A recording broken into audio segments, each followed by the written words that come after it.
How to repair a burnt car seat DIY. Have you seen many videos showing off their skills in repairing burnt car seats, but you don't know what to do when your own seat is broken?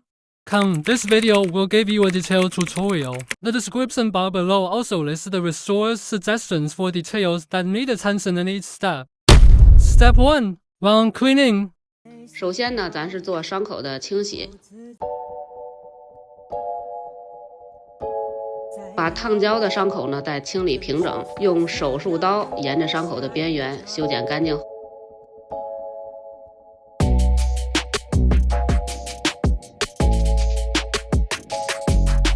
用剪刀呢剪掉多余的线头。Step 2. Wound filling.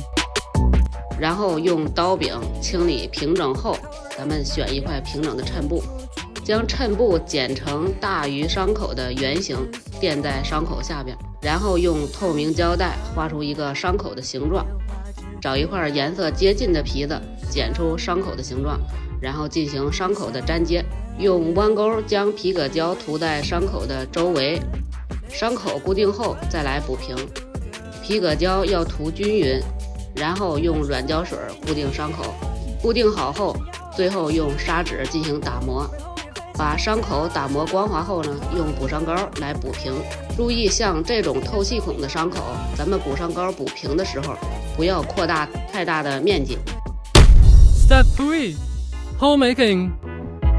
然后进行吹干。补平后的伤口呢，用圆珠笔画出透气孔的距离，然后用弯钩烫出透气孔。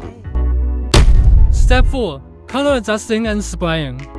最后进行调色，以红黑为主，调出颜色的鲜艳度。调好后，颜色加入胶连剂进行上色。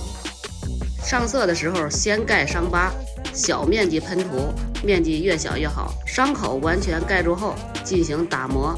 把伤口打磨光滑之后，最后进行喷枪雾化。Step 5. Fixing agent spraying. 颜色上好后，最后喷固色剂，1:3的比例进行喷涂，修复完成。